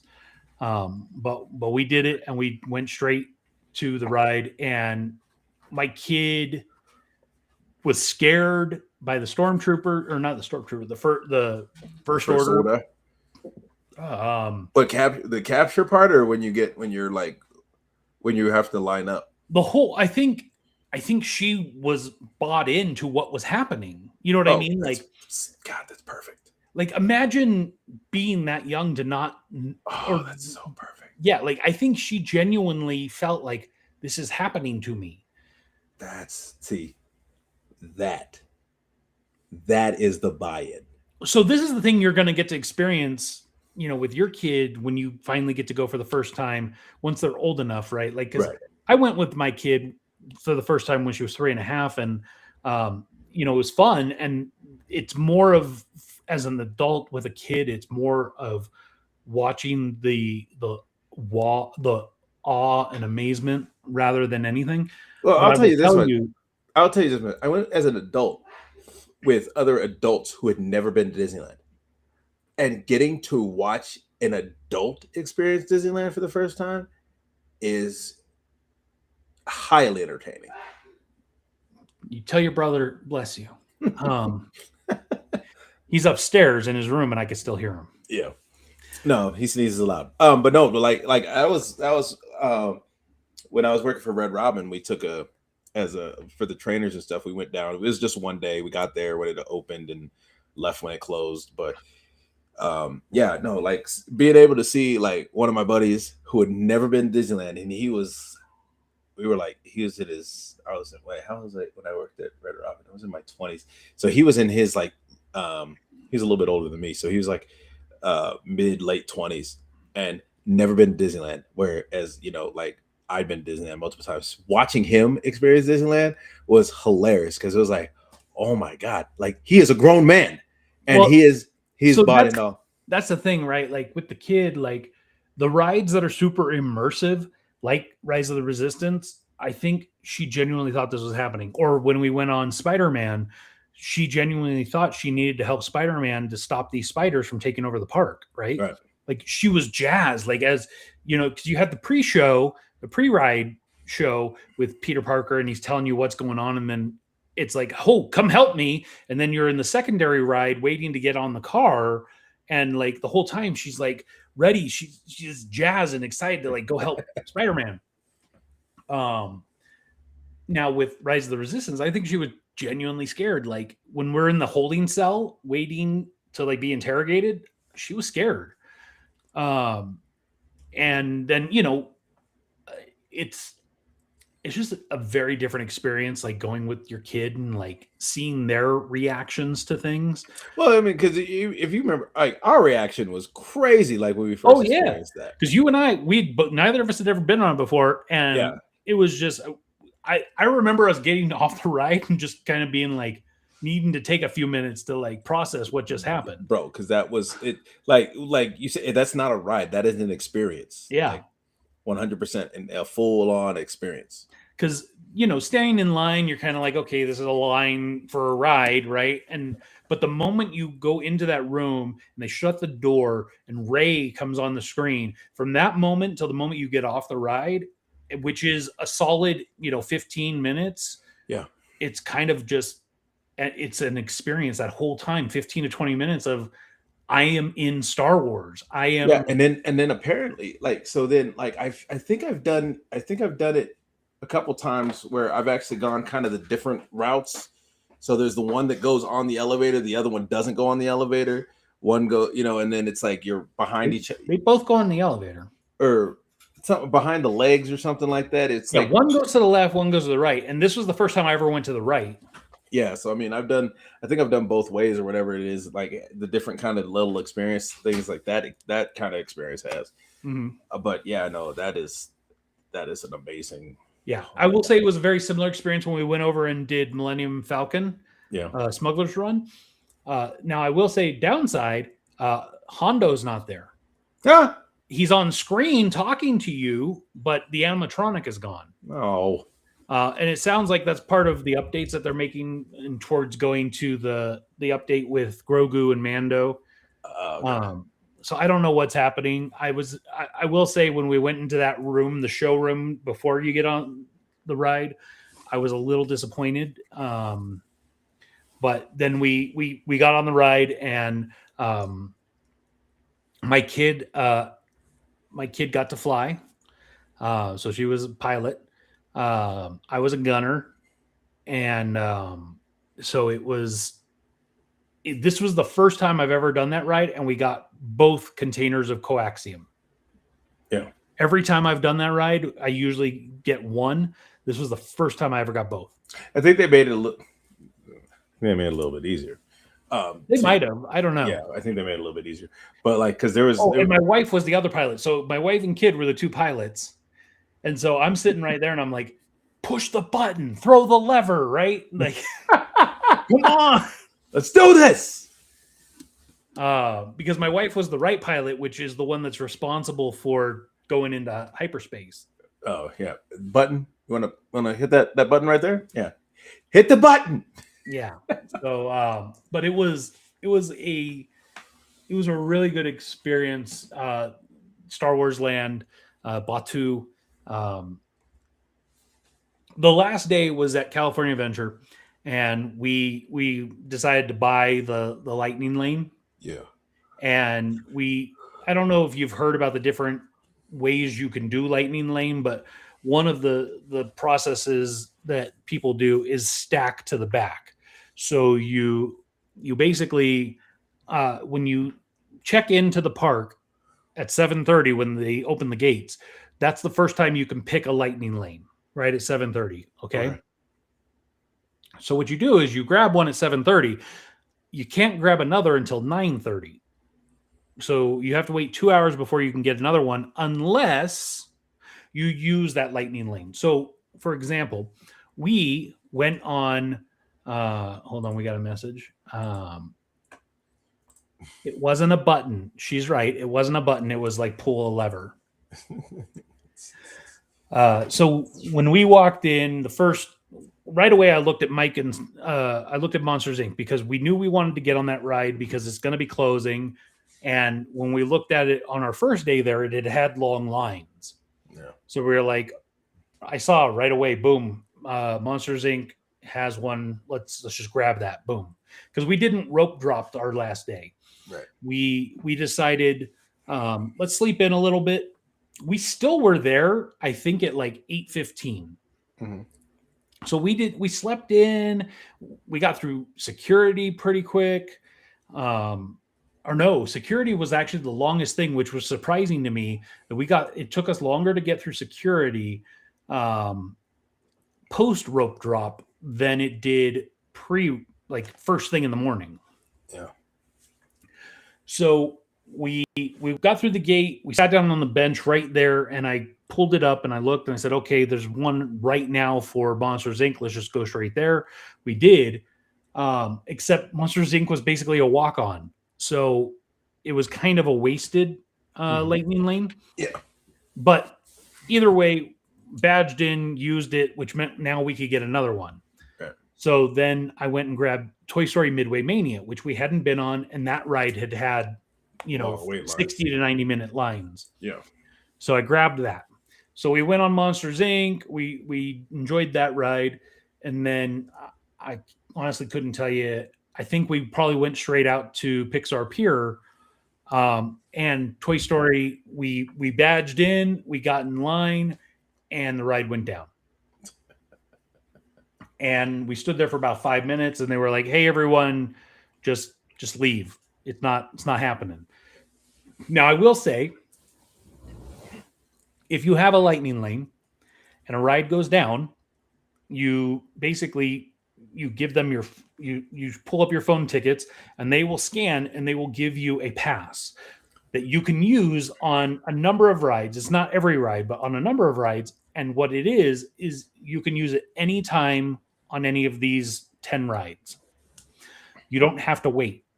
So I was like, okay, cool. Well, the stupid thing that Disney was doing is they kept still showing Midway Mania as an option for Lightning Lane. So I grabbed it again for like an hour later. And I was like, okay, well, worst case, if the ride is back up, we'll go on it. If it's still down, then we'll get another one. So we went over and did the big old Ferris wheel, right? Yeah. So we did that. We got off. We did the Critter Carousel a couple times because there was no wait. So we went on it, and then we were like, let's go again. So we and then it was time for Toy Story. We went back over. It was still down. So we got another pass. So now we had 2 we could use on these 10 or 12 rides at any time we wanted. Well, we thought one of the rides we could use it on was Soarin'. So we went over to Soarin' and tried to get on. They're like, nope, that's not good for here. What? It was good for Incredicoaster. It was good for Goofy Sky School. It was good for all these other rides, but it wasn't good for Soarin'. So it was like, okay. So we went over. I was frustrated at this point. I think we were all kind of exhausted, but the kid wanted to go to the Redwood Creek Trail. Yeah. And I don't know if you've actually been in that area, but it's just a place for kids to run around and climb and swing. And yeah, we went through it. So we went and sat down. The wife and I sat down on a bench, told the kid, go. We'll come, we'll find you when we need you or whatever. Or come back if you're tired. Well, here's the thing. While we were there, the 2 rides that were down that we knew were under refurbishment was the Jungle Cruise. So we never got to do the Jungle Cruise. And was the Grizzly River Rapids. Okay. Well, we're sitting there, kids out running around, and as we're sitting there, someone says, come on, hurry up. They just opened Grizzly River Run. They're letting people on. I was like, what? So my wife, she was like, I don't really want to do it. And I was like, I was talking to my kid, and I was like, do you want to do it? And she was like, yeah. I said, let's go. Well, by the time we found my kid, because she was deep lost somewhere in the trail, so we had to go find her. By the time we found her, me and her got over to the ride, it was up to like a 40-minute wait. And I was just like, I'm not going to leave my wife sitting waiting for us for 40 minutes. And like, we weren't planning on doing it, so forget it. Yeah. So we decided not to do it. We did a bunch of other rides throughout the day. But then I realized that lightning lane that we had, one of those that we had on board, Grizzly River, could be used on Grizzly River Run. Oh, nice. There you go. So I sat on it, and luckily, while we were waiting at the Redwood Creek runaround while the kid was playing, I was sitting there and I just kept hitting refresh on the Lightning Lane app. And I was refreshing, trying to get something for Soarin', because I was not going to stand in a 2-hour line, but I would, if I could get a Lightning Lane, I was going to do it. And I wanted to do it because I love that ride. And it was back to Soarin' over California, because for the last few years, it's been Soarin' over the world. And for the last year, they switched it back to soaring over California. Yeah, I did. I remember I was able to do. I was able to do a single rider on that. Yes. So I'm sitting there and I'm just hitting refresh. I mean, it was probably a good 15 minutes of me just sitting there refreshing, and something would pop up and I'd try to grab it. And before I could grab it, somebody else had already gotten it. It was gone. Finally, I got one for like 7:00 at night. And I was like, perfect. It'll be one of the last rides we do of the day, but whatever. Let's go. So we went back to the hotel. We spent the night, we rested, took a nap, whatever. We came back to the park. We did some stuff. We ended up doing Soarin', and I said, we still have this one pass. Let's go do Grizzly River Run. Let's do it. Last ride of our trip. Let's go do it. And the wife was on board. She'd brought her poncho.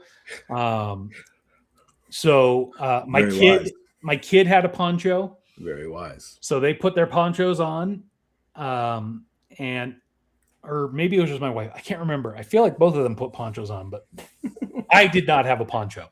Yeah. You know me. I'm hardcore. I'm a man. But I remember I did that in jeans, and my jeans were soaked. But that was our, and it was at night. I'd never done Grizzly River Run at night before, so that was kind of cool.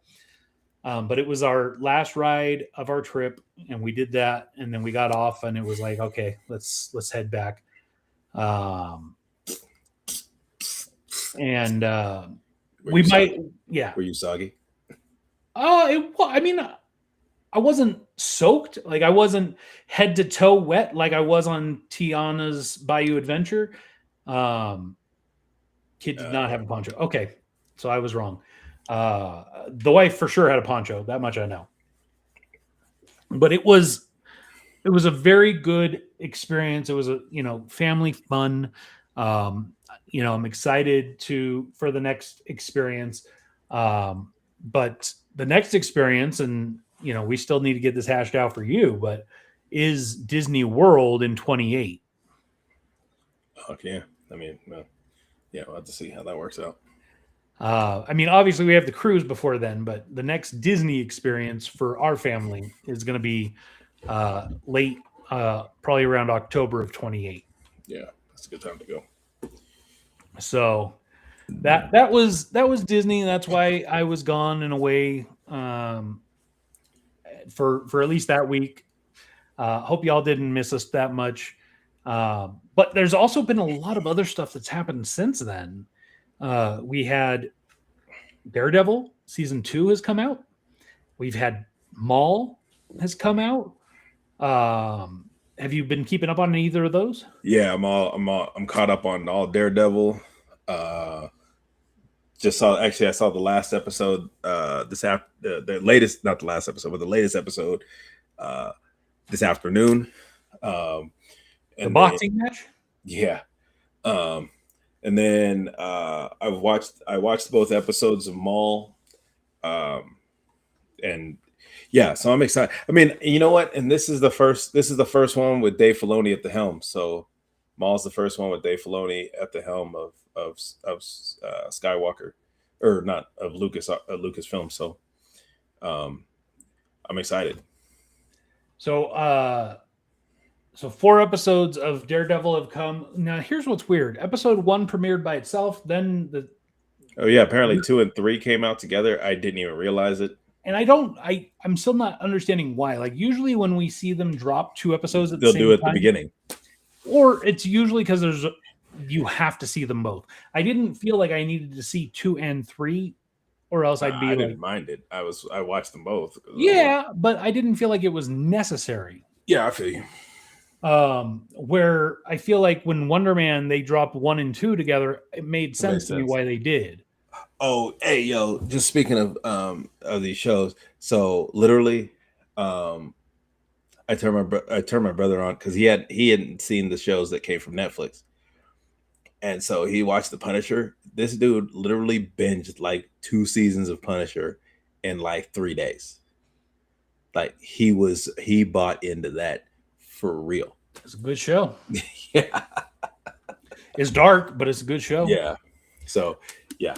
But anyways, I'm all caught up on Daredevil so far. I'm like, yo, when's Jessica Jones getting here?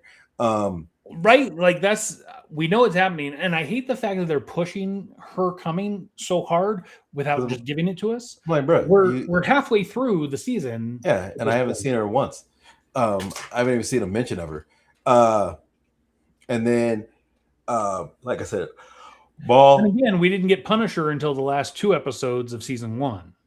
True, but yeah, no, Maul is starting off. It's a little. I mean, again, this is more, but this is again. I think Mark and I were talking before the show, and he was like, "I feel like I missed something." I was like, "No, I don't think you missed anything. I think what they're doing is they're kind of they're reintroducing us to. We already know the character, but they're reintroducing us to him.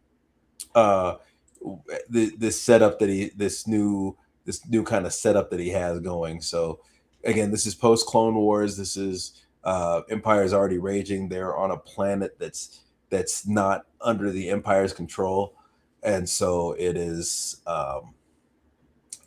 So it's very interesting. Agreed. Wonder Man has been greenlit for a season 2. Yeah.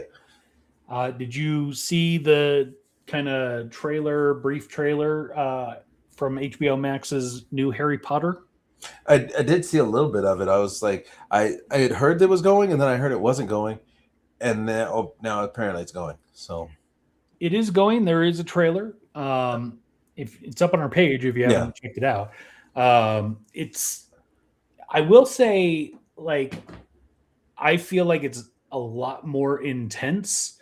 It feels like it's going to be. I don't want to say a grittier version because I wouldn't say gritty, but I think what they're doing is like, because this first one is the Philosopher's Stone.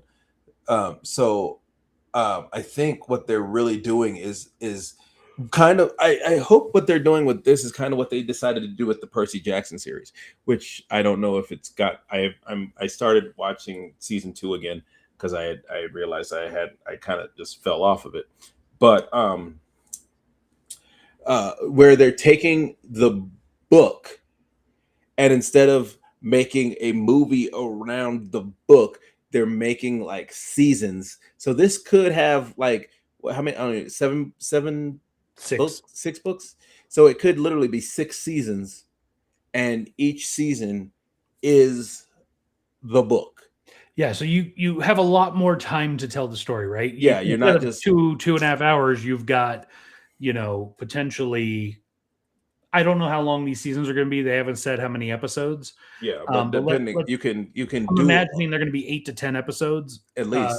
So you got like 10 hours to if it's 10 episodes, and like I know some of the books are a little bit smaller. So I mean, they could be smaller they could be smaller seasons, but like you really are able to dig into the book. You were able to really get into some. You hit the key moments in the movies, of course, but you're going to be able to really dig into into those big key moments that you didn't see in the movie. Some of those key moments that might seem small, but they make a world of difference in some kind of way. So. Well, and it's like Lord of the Rings. So did you hear it was recently announced that Stephen Colbert is currently screenwriting a new Lord of the Rings film?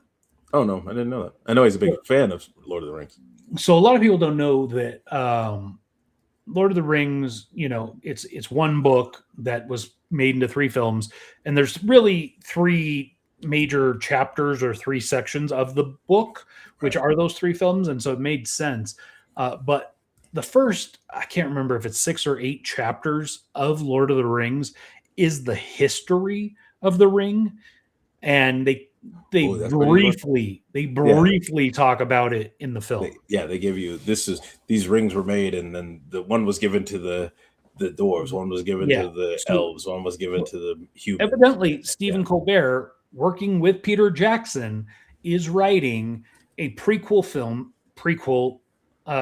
that is those first 6 or 8 chapters of the book. Like I said, I know he's a big fan. I know he's a huge Lord of the Rings fan. He's mentioned that multiple times on the show. So the fact that he's able to do this with Peter Jackson, man. Yeah, and personally, I'm not a big fan of Stephen Colbert. I think he was better before he tried to get political. I think he should stick to being funny because I think he was funny. Stick to that stuff. Stick to what you're good at. But I will say I always appreciate when a super fan writes something because usually they're going to be very good. Yeah. And he is a super fan of Lord of the Rings, so that's something I'm immensely interested if they do make that, which it sounds like probably is going to happen. Yeah. I mean, he's gonna have a lot of time on his hands too. Yeah. Again, he should stay out of the politics because that's part of why he's losing his show. Yeah. Yeah. Speaking of, so switching gears a little bit, just because we haven't really talked about it, you're getting paid again.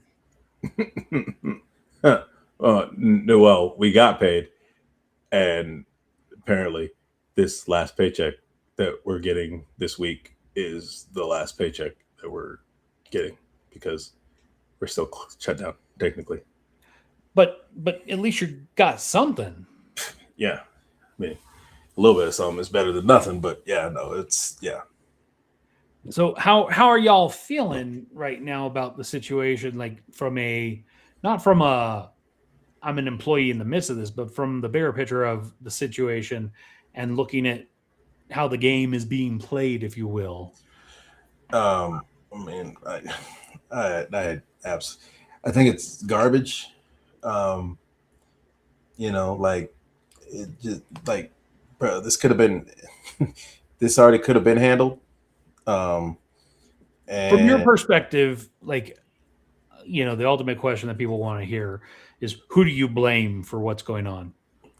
I think everybody's to blame at this point. I think that's the right answer. I don't think it's one or no. One I mean, party, yeah, no. I mean, like like I don't know exactly what was in the bill that the Senate made up. That was more bipartisan. They came up with that they took to the House and the House shot it down, or there was a bill that Thune apparently took to the president and then he said no. So, I mean, well, there have also been ones that have passed the House and haven't passed the Senate. Yeah. So, I mean, like it's like this whole thing it's kind of ridiculous and they need to so let me ask you this: you need to work. You need to look at the people like within these departments. Like y'all are getting paid. If y'all weren't getting paid, if they came up with something that said, if parts of the government shut down, we don't get paid, I guarantee you this stuff wouldn't happen nearly as much. But they don't. Then the problem is they'll just pass a bill to pass a bill, so they keep getting paid, right? Like it might not be a good bill, but it's a bill just to pass, right? So I hear that, and I don't think you're wrong. I'm just saying, yeah, I would rather them pass something meaningful than just pass something to pass something. Yeah, so I mean, it's irritating as hell because. There have been things floated around like privatizing TSA. What are your thoughts on that? I know that you, as a TSA member, like it's a little bit harder. But what if it was we're going to privatize it, and you knew you'd have a job on the other side where you'd go work for these firms or whatever? Yeah, I mean that's like there's a couple airports that already have that are private. So like SFO, for example, like even when a shutdown happens, they still get paid, which is fine. But also with the privatization, there's we lose some of the we lose some of the protections that we currently have as employees. Would you be okay with losing those if you knew you'd never have to be in the situation again? It really depends on what I am losing, because some of these people have put in a ton of time, and so if you privatize, what happens to that time that you've already put in? What if you are like if you're vested and you're getting close to retirement and there's privatization, what happens? Is that stuff rolling over, or are you losing some of that stuff, or because that would make a difference too. Not as far as for me at this point, but for I have coworkers that that are older, that are getting close to retirement. And so it's like, what would that do for them? What would and then in the long run, I hit 4 years. I hit 4 years on Friday, and so Congratulations. yeah. So technically it was our start date was the 10th, but we didn't actually start until the 12th. But that's just the way that the things kind of line up. So you hit 4 years on Will's birthday. If you're out there watching, which I highly doubt, but Will, happy birthday coming up soon. Lagon, you'll be 43. Yeah. Yeah, but yeah. So I mean, that'll be so I'm on track for 4 years. So like the main thing is that what would at 5 we're vested in and all that kind of stuff. So what does that do for at that point? What does that do for me once I hit 5? What does that do for like I said, some of these people that have been there 20 plus years who are getting close to retirement? We actually had one guy. He wasn't actually supposed to retire he was supposed to retire. I think he'd been retired by now, but he was getting close to retirement. And when that shutdown happened, he was like, if we shut down, I'm leaving early. Mm-hmm. And shutdown happened. So he was out. So let me ask you this then, like, so you're at that precipice, right? Like you're coming up on 4 years and it's kind of one of those, okay, if I leave before I hit 5, you get back at least what you've put in. No interest, but at least you get back what you put in, right? But if you hit 5, then you don't have access to that. It's gone. You're going to get something in retirement in the future, but you don't get it, back.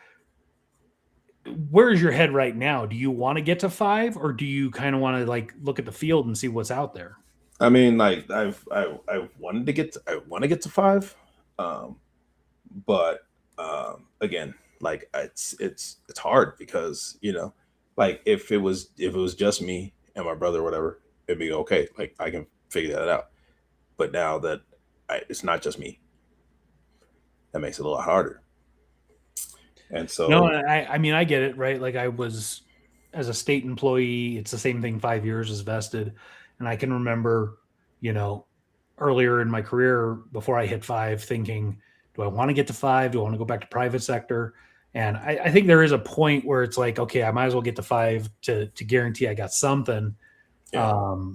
That's kind of where my head's at. Yeah, because you're basically a year out. Yeah, but the problem is that I like literally we went from the longest shutdown we went from the second longest shutdown to now the longest shutdown.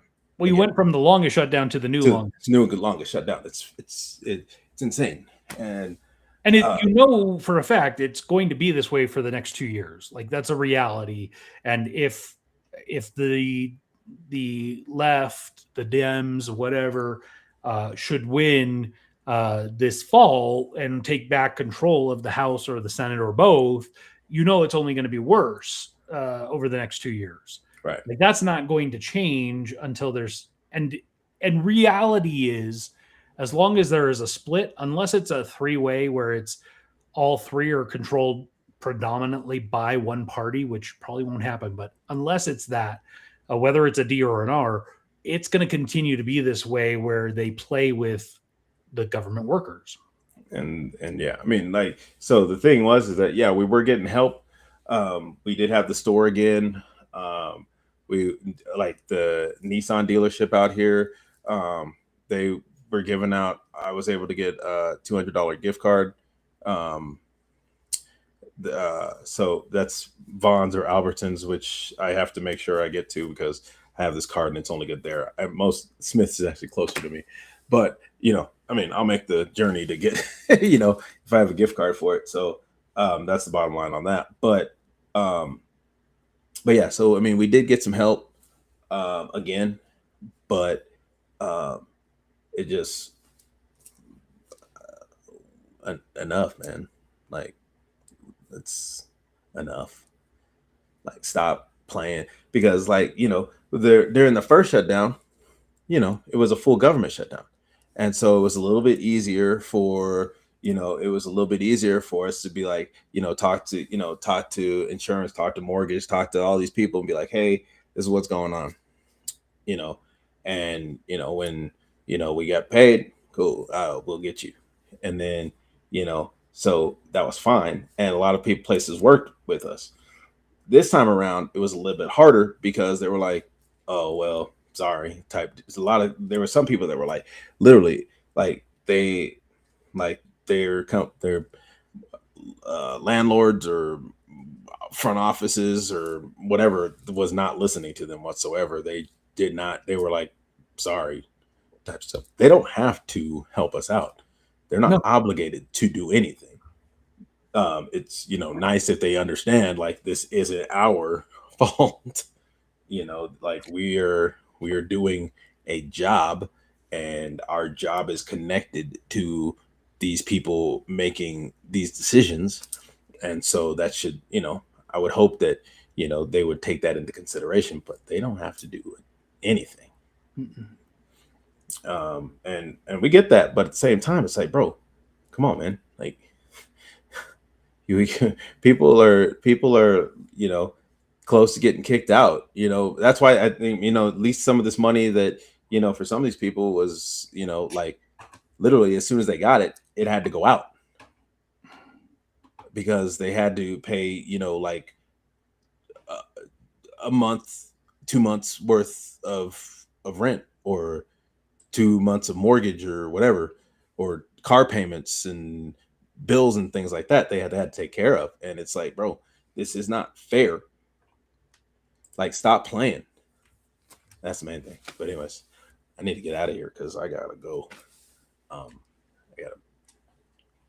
got a kid to check in on. Well, you know what to do. What? Shut it down?